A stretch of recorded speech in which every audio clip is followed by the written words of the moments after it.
everyone, it's Alana, your CFS Fairy. How's everyone doing this week? I hope everyone's doing well. Welcome to any new subscribers, and I guess for us it's been very rainy and snowy, which I don't know about you, but for me it causes pain. But yay, I have good news. The CBD and the THC combination has been working pretty well for the pain, except the fact that I'm only using the oils, and the oils take 2 hours to kick in. So if you're in pain or you have a migraine, who wants to wait 2 hours? So that must mean I'm going to have to go to vaping, which I really didn't want to do because I quit smoking 14 years ago.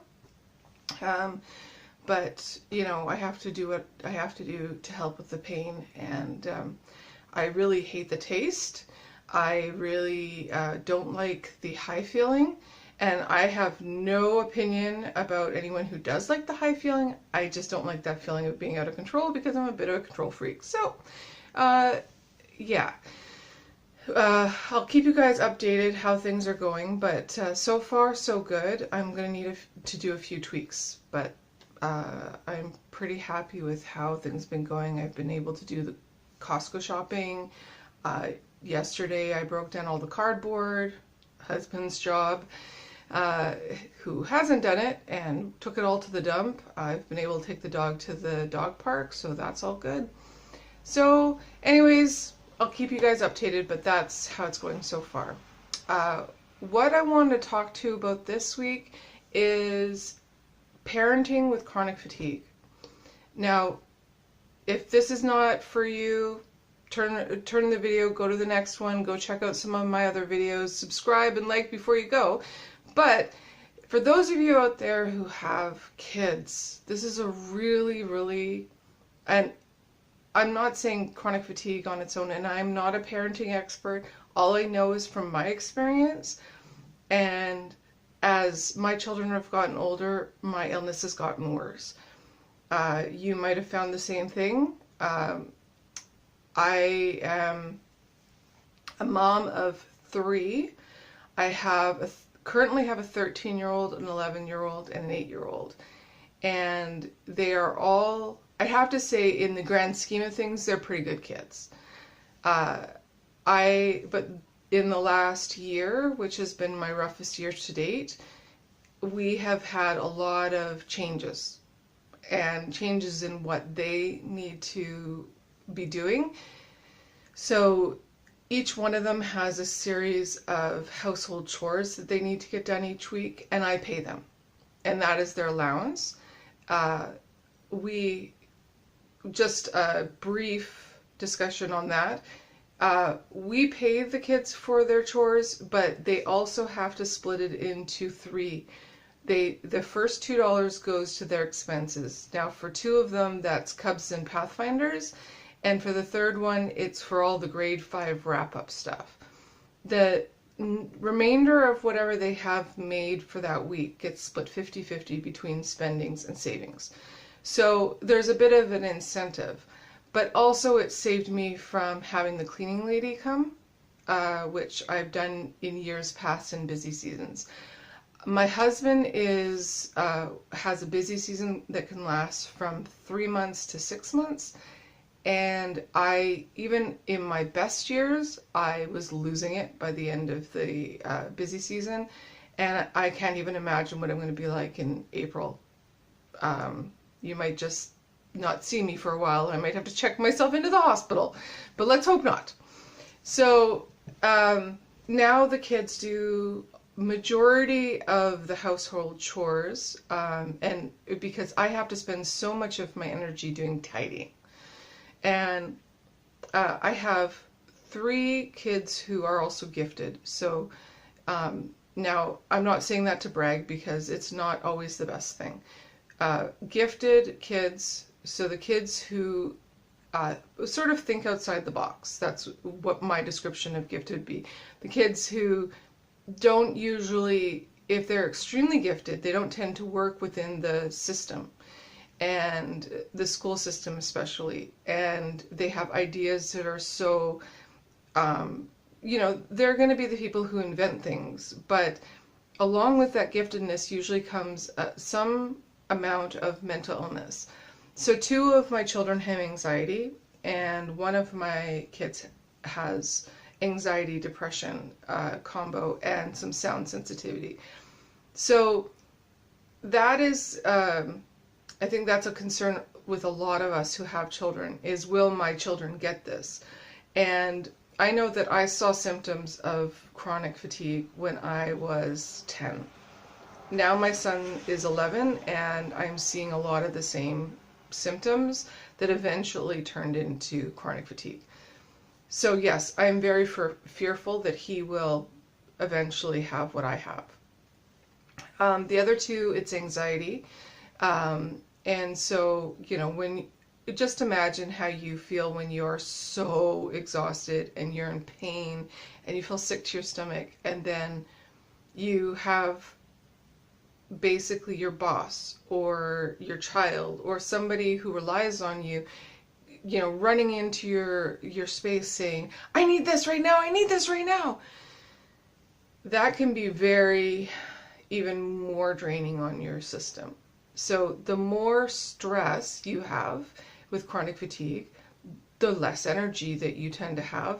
Well, I have 3 children who are viscerally attached to me, who all have their anxieties, who all need mom to help them get through their anxieties. And literally, we're just exchanging energy. I give them my energy, I no longer have it. So since I got sick, really sick about a year ago, when they started up school in September, we had to make some new rules. So now they all either walk or ride their bike to school. Now, I thought that was going to be a problem, but I did talk to the social worker at the clinic, the chronic fatigue clinic that I attend, and she said there's no rules against that, and, you know, if I can find him someone to ride his bike with, great, but if not, and the school's been great about it. If he's sick, they'll send him home on his bike and have me text when he gets home. So they've been very sympathetic to what I've been going through. My middle son, he walks 3 kilometers a day to and from school. So it's 1.8 kilometers. Hi, we're in Canada. Anyways, so, and my daughter walks about 2 kilometers a day, a kilometer there, a kilometer back. And at first there was a lot of, well, can you come pick me up? It's raining, it's cold. But I think they've gotten to understand that I really need till 3:30 to lie down, sleep, and that after 3:30 my alarm clock goes off, they are allowed to come into my room. And often I'm still lying in bed. So that brings me to my next topic. How do you parent from your bed, basically? So I have gotten, not complaints, but suggestions from the school that my son's anxiety and hatred towards school is the fact that I'm sick.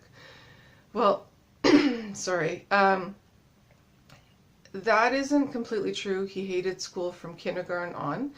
He is probably my most extremely gifted with learning disabilities, so he can be the most challenging, and rules just don't apply to him.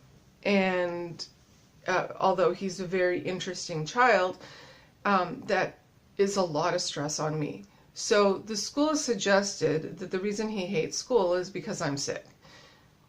So that isn't completely true. I have set up a system where in the morning I set my alarm clock for 7:15.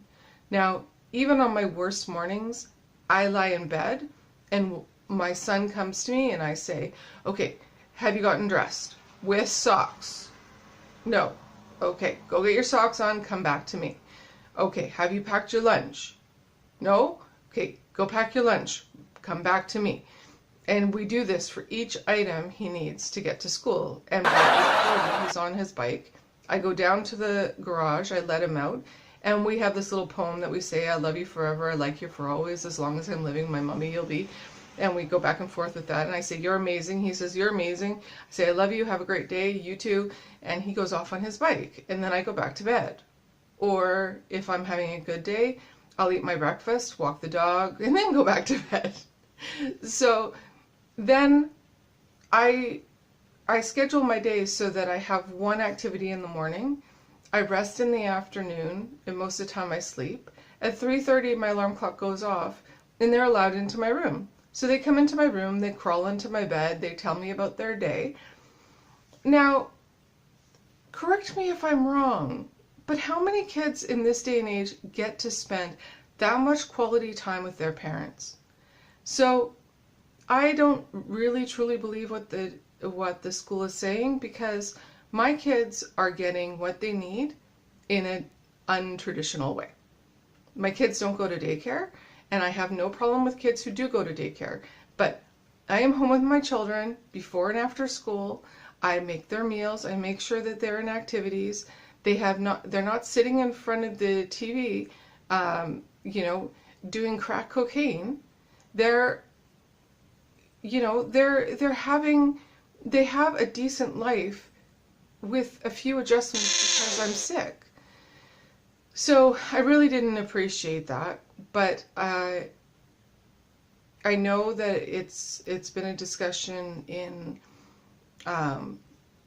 kind of, because I joined this new ME parenting Facebook page, and it's brought me to thinking, being a parent and while you have chronic fatigue is like walking through mud sometimes, and then trying to herd cats at the same time.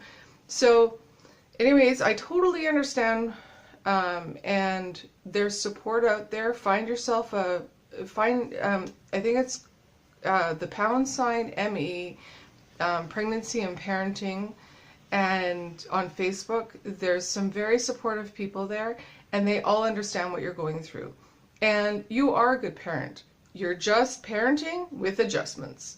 So anyways, have a great day. If today's not a great day, tomorrow might be better. Surround yourself with love and support, and we'll see you next week. Remember to subscribe and like and share, and there's weekly videos that come out Wednesday, Thursday, Friday of the week, and hope to see you soon. Take care. Bye-bye.